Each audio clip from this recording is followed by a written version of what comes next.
Hello जी, नमस्ते प्यारे विद्यार्थियों और प्यारे दोस्तों। आप सभी का स्वागत है me and my two class के अंतर्गत। और जैसा कि आप सभी को पता है, आप सभी के सामने एक टाइम टेबल है। उसी टाइम टेबल के अकॉर्डिंग हम आपके लिए क्लास ले रहे हैं। तो 1 एंड 1 क्लास आपको अवेलेबल हो रही है। ध्यान रखिएगा, ये क्लास आपके लिए है और एग्ज़ाम के लिए है ना, कंटिन्यू पढ़ना ज़रूरी होता है। आप ईद के साल की तरफ पढ़ोगे तो फिर रिजल्ट भी वैसा ही आता है। इसलिए जस्ट फोकस कंटिन्यूटी कंटिन्यूटी होगी, उतना ही बेहतर रिजल्ट मिलेगा। ठीक है ना। तो अब यहाँ पर मैं बात करूँ प्यारे विद्यार्थियों, तो अब जो मैं आपको बताने वाला हूँ वो मोस्ट इम्पोर्टेंट आज का अपना टॉपिक है। और टॉपिक क्या है? बीए थर्ड सेमेस्टर वालों के लिए है सोशियोलॉजी के अंतर्गत कॉल मार्क्स। बिल्कुल, कॉल मार्क्स के बारे में हम यहाँ पर पढ़ने वाले हैं। किसके बारे में पढ़ने वाले हैं? कॉल मार्क्स के बारे में। तो बहुत ही शानदार इंपॉर्टेंट होने वाली है आज की क्लास। वैसे देखिए, कॉल मार्क्स का आज हम मोस्ट ऑफ बात करें तो इनका जीवन परिचय पढ़ेंगे। क्या पढ़ेंगे? जीवन परिचय। ठीक है,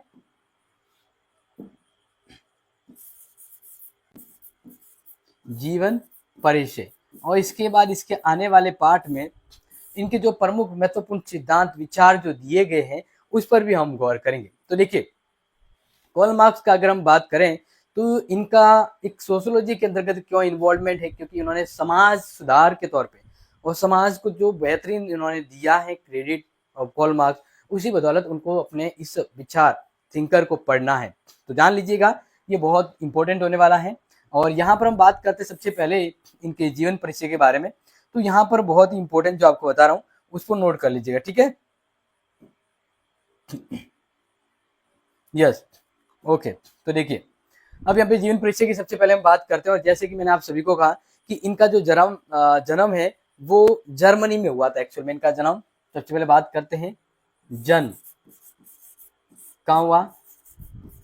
जर्मनी में। ठीक है, यानी जर्मनी में ये इनका जन्म हुआ है। और जैसे जैसे ये आगे बढ़ते हैं, एक्चुअली क्या है कि इन्हें रंग भेद का शिकार होना पड़ता है। रंग भेद का मतलब तो आप जानते हैं, क्योंकि ये थोड़े सावले कलर थे। सावले कलर मतलब साउथ अफ्रीकन टाइप के। तो इन्हें उस समय सोशल जो एनवायरनमेंट था ना, उसको बहुत झेलना पड़ा, बहुत समस्याओं से इन्हें गुजरना पड़ा। बट यहाँ पर अगर हम बात करें तो यहाँ पर यही कहेंगे कि जब 6 वर्ष के थे, वैसे बात करें इनका जो परिवार था यहूदी यहूदी परिवार था। जब जन्म लिए तब यहूदी परिवार था। लेकिन जब ये 6 वर्ष के थे, कितने वर्ष के थे? 6 वर्ष के थे। तो फिर इन्होंने यानी 6 वर्ष में देखा जाए तो माता पिता ने यहूदी धर्म अपना के क्या कर दिया? ईसाई धर्म अपना दिया। यानी धर्म परिवर्तन हुआ। क्या हुआ? इनका धर्म परिवर्तन हुआ। और धर्म परिवर्तन कर कर अब वे क्या बन गए? इनके माता पिता ईसाई हुए, तो इन्होंने भी ईसाई धर्म अपना लिया। तो इनके ऊपर थोड़ा प्रभाव तो पड़ा ही है।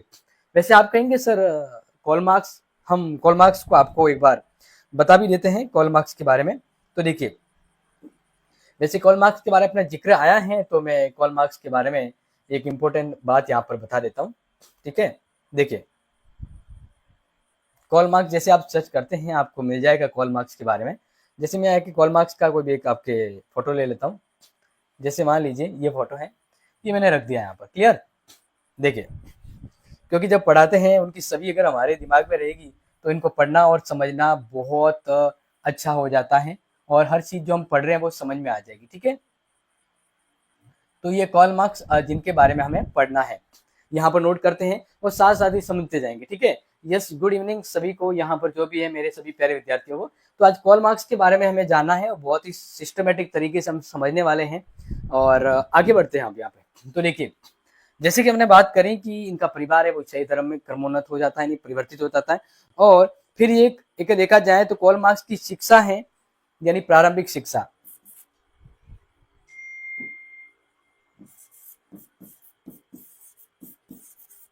प्रारंभिक शिक्षा की बात करते प्यारे विद्यार्थियों, तो प्रारंभिक शिक्षा की बात करें तो इनके जो भावी ससुर होने वाले हैं उन्हीं के आसपास ही, उन्हीं की देखरेख में इनका जो है अध्ययन होता है। तो वही चीज यहाँ पर मैं आपको बताने वाला हूँ। यस, अगली हिस्ट्री की क्लास होगी और वो बहुत शानदार होने वाली है आपके लिए। तो यहाँ पर जैसे ध्यान दीजिएगा, तो इसका वेस्ट फैलन के घर में एक उदारक विचारक है। तो प्रारंभिक शिक्षा है वो किनके घर में होती है?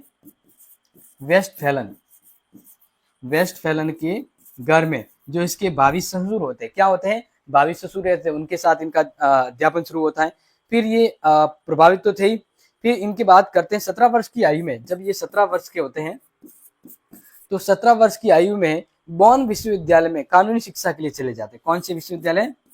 बॉन विश्वविद्यालय, जर्मनी के अंदर बॉन विश्वविद्यालय के अंतर्गत पढ़ाई करने के लिए जाते हैं। और किसके लिए? कानूनी, यानी कानून और कानून के अध्ययन के लिए वो उस क्षेत्र की ओर बढ़ते हैं। अब देखिए यहाँ पर कुछ इंपॉर्टेंट चीजें और आपको नोट करवाऊंगा, नोट कर लीजिएगा कि यहाँ पर जब ये अध्ययन करते हैं तो इन्हें लगता है कि कानून जो है ना, कानून का अध्ययन है ना, वो कोई मतलब उनको अच्छा नहीं लगा। कहते हैं कि इसमें कुछ अच्छा है नहीं, ऐसा उसे लगा कि मतलब शुष्क, सूखा सूखा है ये विषय, जिसमें मुझे मेरी जो तृप्ति है या मुझे जो चाहिए वो यहाँ से नहीं होगा। तो फिर ये क्या, कानून की पढ़ाई छोड़कर ये दर्शन और इतिहास का अध्ययन करते हैं। ठीक है, ये तो इनके अध्ययन के बारे में यहाँ पर मैं आपको समझा रहा हूँ। ओके, यहाँ तक तो आपने नोट ही कर लिया होगा। अब आगे मैं यहाँ पर आपको बढ़ता हूँ, तो नेक्स्ट यहाँ पर बताता हूँ। यस बिल्कुल, राधे राधे। नेक्स्ट मंथ आएगा आपका जो भी रिजल्ट है, तो वो उसका तो मैंने आपको अपडेट दे ही दिया है। अब इसके बाद नेक्स्ट हम बात करते हैं जो एक्चुअल में बहुत इंपॉर्टेंट मोस्ट है, कि इसी समय जब ये बॉन विश्वविद्यालय में पढ़ते हैं तो नोट कर लीजिएगा, हीगल जो इसके दर्शन में परिवर्तन करने वाला होता है। हीगल एक विद्वान है जिसके साथ मार्क्स का संपर्क होता है, और वो होता है द्वंद्वात्मक भौतिकवाद। मार्क्स के अपने विचार हैं, जिसमें है मार्क्स के अपने जो विचार हैं उसकी बात करें तो द्वंद्वात्मक भौतिकवाद।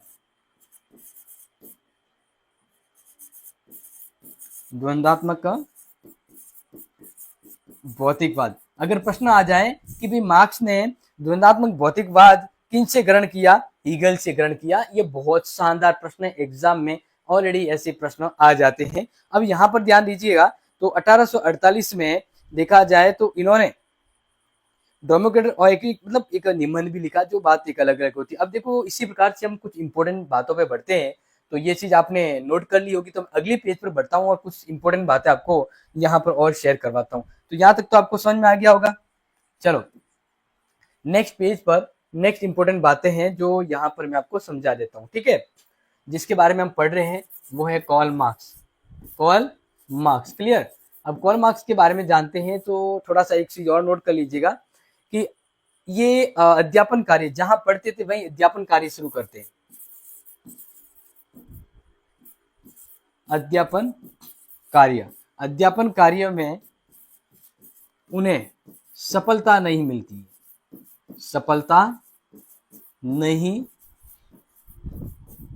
है। क्यों नहीं मिलती है? क्योंकि इसके पीछे वहां का सामाजिक वातावरण था, वो जो समाज का जो एनवायरमेंट था वो उन्हें उस लायक होने नहीं दे रहा था।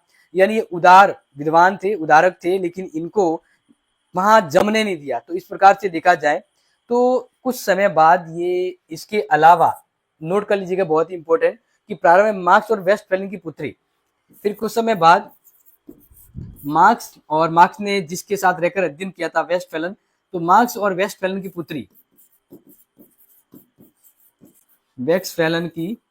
पुत्री जिसका नाम है जेनी। क्या नाम है? जेनी।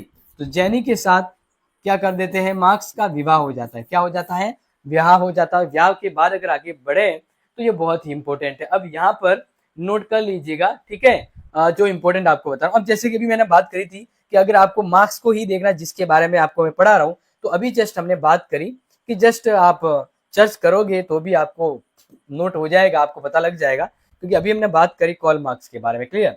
तो कार्ल मार्क्स के बहुत सारे फोटोज यहाँ पर आ सकते हैं, उनकी जीवन हिस्ट्री है वो आपको यहाँ पर पढ़ने को मिल सकती है, लेकिन हम यहाँ पर आपको उतना नहीं, जितना जरूरत है उतना ही यहाँ पर समझाएंगे, क्योंकि वैसे तो बहुत सारी चीजें होती है लेकिन आपको उतना जानने की जरूरत नहीं है। तो जस्ट लाइक हम ये तस्वीर यहाँ पर, फोटो यहाँ पर इनका ले लेते हैं और यहाँ पर ड्रॉप आउट कर लेते हैं। क्लियर? जैसे कि अभी हमने कहा कि हम कार्ल मार्क्स को पढ़ रहे हैं, तो उनको थोड़ा हम यहाँ पर देख भी लेते हैं। देखते देखते कुछ चीजें हैं बेहतर समझ में आती है। सो नमस्ते जी। तो अब देखिए इनके बारे में थोड़ा बात करते हैं। इनकी जो विवाह है जैनी से हो जाता है। इसके बाद 1843 में के आसपास, यानी 25 वर्ष की आयु में, कब इनका विवाह कब होता है? 1843 में इनका विवाह होता है, और इस समय इसकी जो आयु होती है मार्क्स की, वो 25 वर्ष होती है। अब देखो यहाँ पर थोड़ा देखा जाए तो ये यहाँ से फिर कहाँ चले जाते हैं? जर्मनी से। ये पहले जर्मनी थे, फिर जर्मनी से ये विवाह के बाद कहाँ आ जाते हैं? पेरिस में। और पेरिस में एक बहुत अच्छा कार्य करते हैं, फ्रेंको जर्मन शब्दकोश,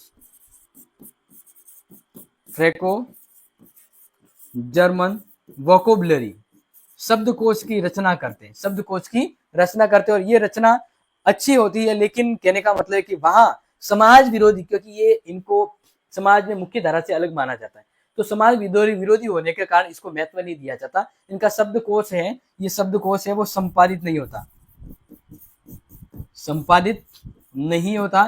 क्यों? क्योंकि समाज से कुछ विरोधी तत्व, क्योंकि मार्क्स जो है ना वो उसको लड़ना पड़ता है, मार्क्स से जो लड़ना पड़ता है, क्योंकि समाज मार्क्स को नहीं अपनाता है, उनको एज बाइकआउट मानता है कि भाई ये पिछड़े हुए हैं, ऐसा है। तो इन्हें अपने आप को जैसे एक फॉर एग्जांपल के बात करें कि सरदार अपने भीमराव अम्बेडकर जो किस प्रकार से स्ट्रगल करना पड़ता, शायद आई थिंक थोड़ा सा इन्हें भी उस समय अपने अपने आप को स्थिति में लाने के लिए स्ट्रगल करना पड़ा। फिर धीरे धीरे नोट करें तो कुछ इंपॉर्टेंट बातें बताऊं तो समाजवादी विचारधारा के प्रतिपादक मार्क्स के रूप में कार्य, यानी इन्होंने बहुत ही बेहतरीन एक कार्य किया, जिसको मैं आपको यहाँ पर नोट करवा देता हूँ। एंजल्स की आर्थिक सहायता के अतिरिक्त विचारधारा का संपादन किया, और अगर देखा जाए तो मार्क्स की एंजल से इन्होंने एक बहुत ही इंपॉर्टेंट कार्य किया, जो यहाँ पर आपको मैं बता देता हूँ। 1848 साम्यवादी मार्क्स घोषणा पत्र, मार्क्स घोषणा पत्र, ये बहुत ही ज्यादा, या हम कहूं वेरी वेरी इंपॉर्टेंट है, इसको नोट कर लीजिएगा। और ये साम्यवादी घोषणा पत्र है वो मार्क्स ने लिखा, लेकिन किसके साथ मिलकर लिखा? एंजिल, किसके साथ? एंजिल के साथ मिलकर लिखा। और ये समाजवादियों का बाइबिल कहलाता है। क्या कहलाता है? समाजवादियों का बाइबिल कहलाता है, ये नोट कर लीजिएगा। अब देखो कुछ चीजें और यहाँ पर मैं आपको नोट करवा दूं, तो एंजिल के साथ मिलकर आर्थिक यानी अतिरिक्त विचारधारा के रूप में उन्होंने बहुत सारे विचार दिए, जिसके अंदर नोट कर सकते हैं कि मार्क्स ने साम्यवादी विचारधारा के साथ वैज्ञानिक समाजवाद का प्रतिपादन किया। किसका? वैज्ञानिक समाजवाद।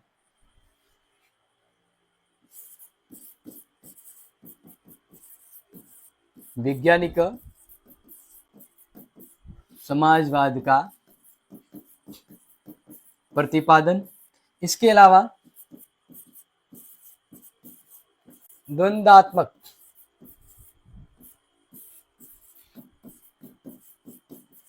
भौतिकवाद विचार इन्होंने दिए। इसके अलावा इन्होंने अतिरिक्त मूल्य का सिद्धांत, अतिरिक्त मूल्य का सिद्धांत इन्होंने दिया। इसके अलावा वर्ग संघर्ष, वर्ग संघर्ष का सिद्धांत दिया इन्होंने। और राज्य की उत्पत्ति एवं कार्य व्यवस्था पर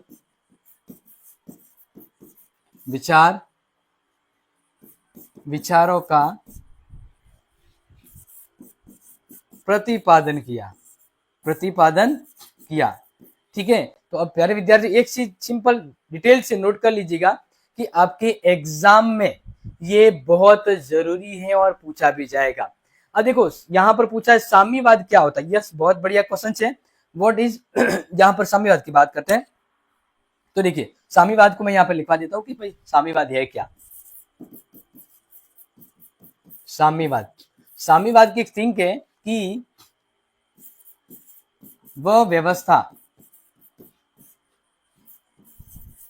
जिसमें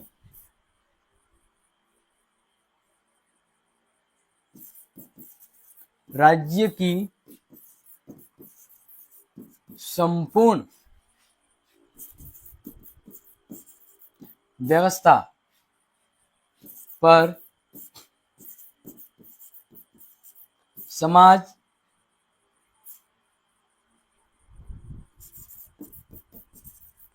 आधिपत्य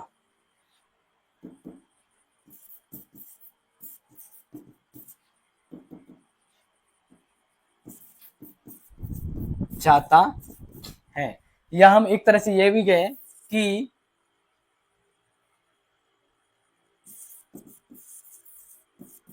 संपूर्ण राज्य की गतिविधियों गतिविधियों पर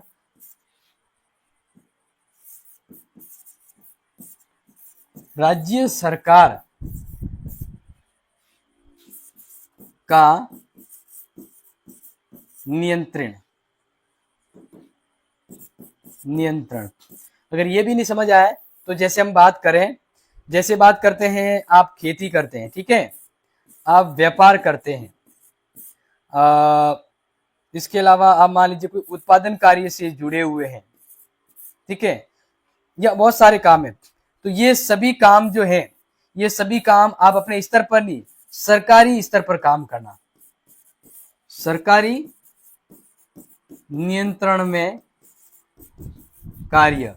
तो इस प्रकार से हम कहेंगे कि समाज का एकाधिकार या हम कहें कि एक एकीकरण व्यवस्था। क्या कहते हैं? एकीकरण, यानी हर राज्य की छोटी मोटी चीज को सरकार के कंट्रोल में रखकर कार्य किया जाना। इस तरह से वह राज्य सरकार जो है वो पूरे समाज पर कंट्रोल रखना चाहती है, ये साम्यवादी व्यवस्था होती है। तो ये चीज आपको थोड़ा सा समझ में आ गया होगा यहाँ पर कि भाई समाजवादी क्या है। इसको हमने अलग अलग अर्थों में आपको समझाने की कोशिश की है। अब देखिए, ये तो हमने कार्ल मार्क्स के बारे में आपको यहाँ पर समझाया। नेक्स्ट नोट कर लीजिएगा, बहुत ही इंपॉर्टेंट है कि 1845 में 1945 वेरी इंपॉर्टेंट, कार्ल मार्क्स की अगर बात करें तो इन्होंने इंग्लैंड में जर्मनी के रहने वालों के लिए, ये कहा थे उस समय? इंग्लैंड में। और इंग्लैंड में इन्होंने जो लोग जर्मनी में रह रहे थे, जर्मनी वालों के लिए एक संघ बनाया। क्या बनाया? एक संगठन, कि भाई शोषण हो रहा था, शोषण हो रहा है तो उसके लिए क्या किया जाए। तो इन्होंने एक संगठन बनाया। क्या बनाया? संगठन बनाया। बहुत ही इंपॉर्टेंट, सिंपल समझ लेना। इन संगठन का नाम था वर्कर एजुकेशन यूनियन।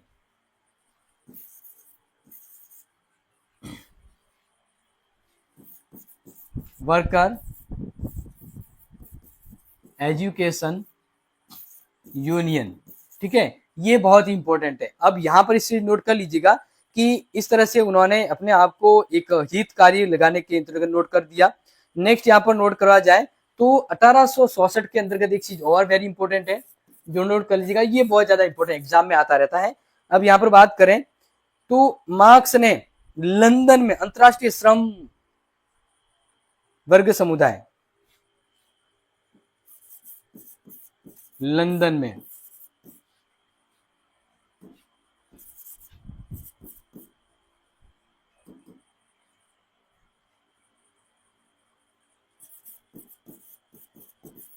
अंतरराष्ट्रीय श्रम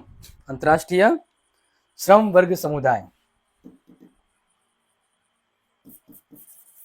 श्रमिक वर्ग समुदाय की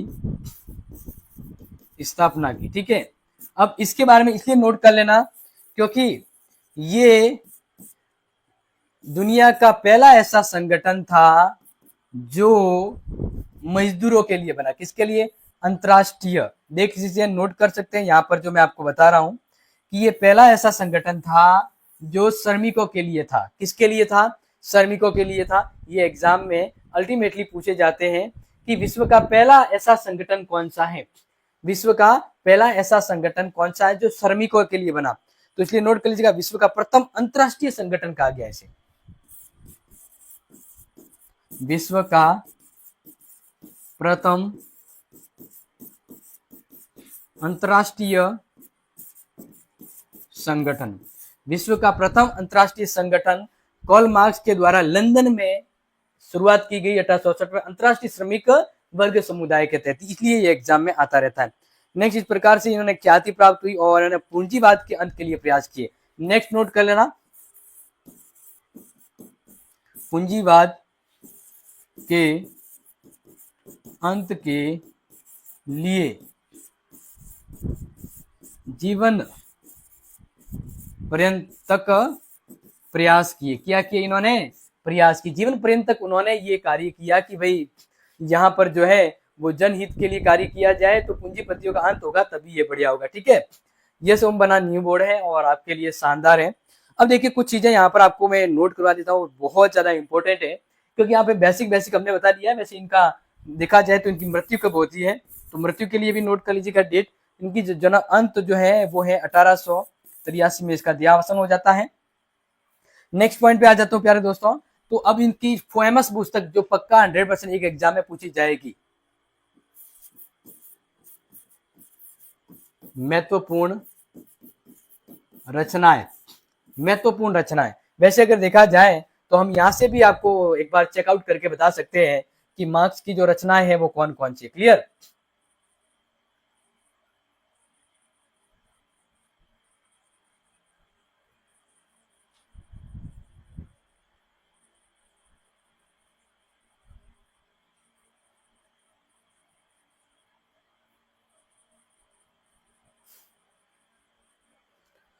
तो देखिए आपके सामने यहाँ पर क्लियरली शो हो जाएगा कि कॉल मार्क्स ने कौन कौन सी बुकें लिखी है। देखिए कॉल मार्क्स की देखा जाए तो यहाँ पर देखिए सबसे फेमस मोस्ट इंपोर्टेंट जो इनकी बुक है वो यहाँ पर देख सकते हैं, दास कैपिटल। क्या है? पहली है दास कैपिटल, बहुत ही ज्यादा इंपॉर्टेंट है। दूसरी है कम्युनिस्ट मैनिफेस्टो। तीसरा है ऑन द ज्विस्ट क्वेश्चन। तीसरा है द जर्मन आइडियोलॉजी। अब सभी का टाइम भी दिया हुआ है 1864। देखो बहुत ही फेमस जो बुक है वही मैं यहाँ पर आपको बता रहा हूँ।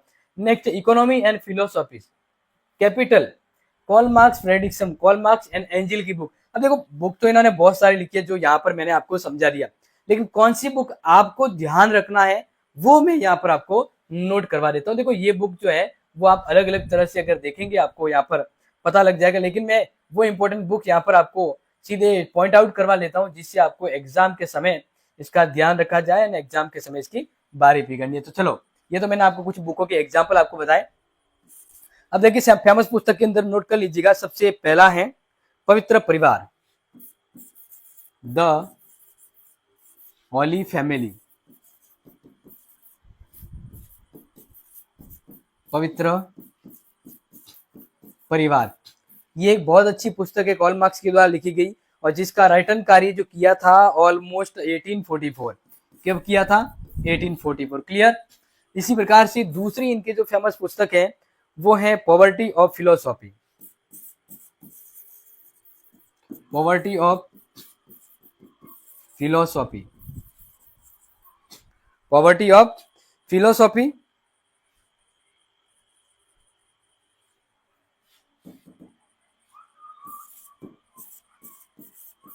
ठीक है, और इसका टाइम पीरियड जो यहाँ पर है वो है 1847। इसके अलावा एक और शानदार इनकी जो रचना थी नोट कर लीजिएगा, वो साम्यवादी घोषणा पत्र, मोस्ट इंपोर्टेंट है, साम्यवादी घोषणा पत्र 1848, जिसको कहते हैं communist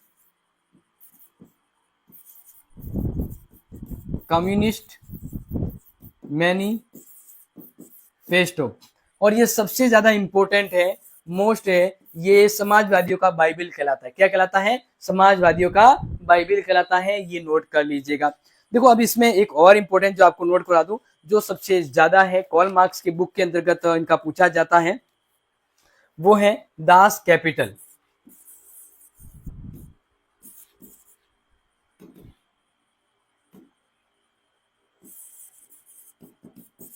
Das Kapital, Das Kapital की बात करें, इन्होंने ये जो रचना की है वो नोट करवा देते हैं, वो है 1877। 1877 बहुत ज्यादा इंपॉर्टेंट है, ठीक है ना। दास कैपिटल एग्जाम में बहुत बार पूछा गया इसके बारे में। नेक्स्ट इसके हैं क्लास स्ट्रगल इन फ्रांस,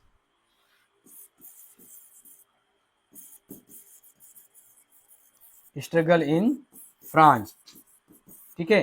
तो ये नोट कर लीजिएगा, ये कुछ फेमस पुस्तक है जो इनके बारे में पूछी जाती है, नोट कर लीजिएगा। देखो ये एग्जाम में काफी बार आते हैं।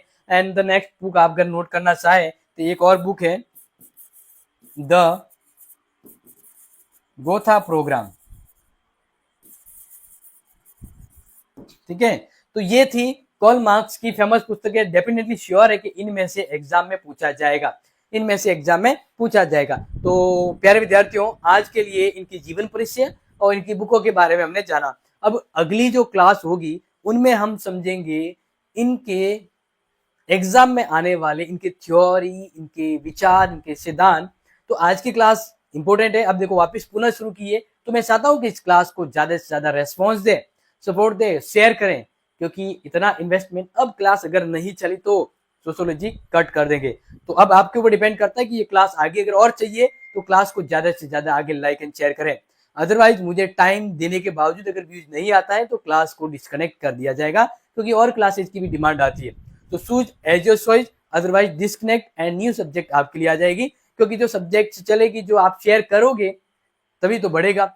अब आपको ये क्लास मोटिवेट लगे, बट मुझे मोटिवेट चाहिए, तो मोटिवेट कौन देगा? आप ही दोगे। तो आपका मोटिवेट मिला तो सोशल आगे रन करेगी, अदरवाइज इसकी जगह दूसरी सब्जेक्ट को लिया जा सकता है। तो अब ध्यान रखिएगा, क्लास को लाइक एंड शेयर करें। आज के लिए काफी, मिलते हैं आज की सुपर डुपर हिस्ट्री की जो फर्स्ट यूनिट की मेरा इंपॉर्टेंट क्लास है वो आप सबके लिए। तो थैंक यू सो मच। जय हिंद, जय भारत।